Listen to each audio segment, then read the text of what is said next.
ശൂദ്രൻ. വൈദ്യരെ, ഈയിടെയായി വല്ലാത്ത തലവേദന. ഈയിടെയായി എന്ന് പറഞ്ഞാൽ ഈ ഇടയിലാ തലവേദന, രണ്ട് ചെവിയുടെ ഇടയിൽ. എത്ര ദിവസമായി തുടങ്ങിയിട്ട് എന്നാ ചോദിച്ചത്. 2 ആഴ്ചയായി. കടിയന്റെ ഇടകിട്ടുന്ന ആഴ്ചയിലൊക്കെ തലവേദന കുറവായിരുന്നു അല്ലേ സൂത്ര? മരുന്നുണ്ട്, പക്ഷെ വേറൊരു ചികിത്സ പരീക്ഷിക്കാം. ഷേരുവിനെ കുറിച്ച് കല്ല് ചുമക്കാൻ പറ്റുമോ? ഞാൻ കല്ല് ചുമന്നാൽ സൂത്രന്റെ തലവേദന മാറുമോ? അതല്ല, ജലദോഷിക്കുന്നിന്റെ കിഴക്ക് കുറെ ചതുരക്കല്ലുകൾ കാണും. അത് ചേർത്ത് വെച്ച് ഒരു മതിൽ പോലെ ആക്കുക. ആ മതിലിൽ തല ചേർത്ത് അരമണിക്കൂർ ചാരി തിന്നാൽ തലവേദന മാറും. തല മാത്രമേ മതിലിൽ മുട്ടാവൂ. അത് കൊള്ളാം. മതിൽ റെഡി, തല വെച്ചോ. മാറിയോ? തലവേദന മാറിയോ?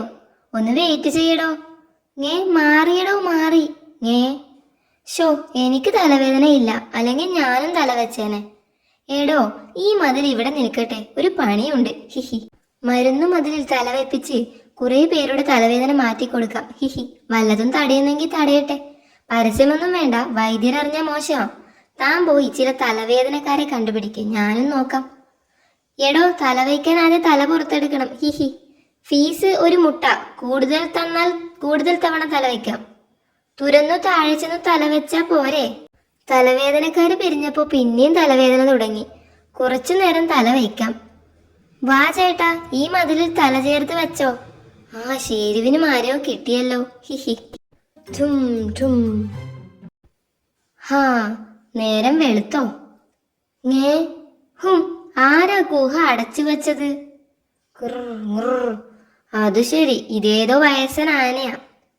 കിടന്നുറങ്ങാൻ കണ്ട സ്ഥലം. ഹലോ, എഴുന്നേൽക്ക്, എനിക്ക് പുറത്തിറങ്ങണം. എണീക്കടോ, ശല്യം. ഇനി എന്തു ചെയ്യും? വിശന്നിട്ട് വയറ് കത്തുന്നു. ഈ കല്ലിന്റെ പിന്നിൽ ഒരു രഹസ്യ വഴിയില്ലേ? ഞാനതങ്ങ് മറന്നു. ഹിഹി. ഇതിലേ പോയാൽ അപ്പുറത്തെ മാവിൻ ചോട്ടിലെത്താം. ഇങ്ങനെ കിടന്ന സൂത്രൻ എങ്ങനെ പുറത്തിറങ്ങും? ചേട്ടാ, ചേട്ടോ. എന്താടോ? അപ്പുറത്ത് പോയി കിടക്ക ചേട്ടാ, അകത്ത് സൂത്രനുണ്ട്. ഓ ചേട്ടാ.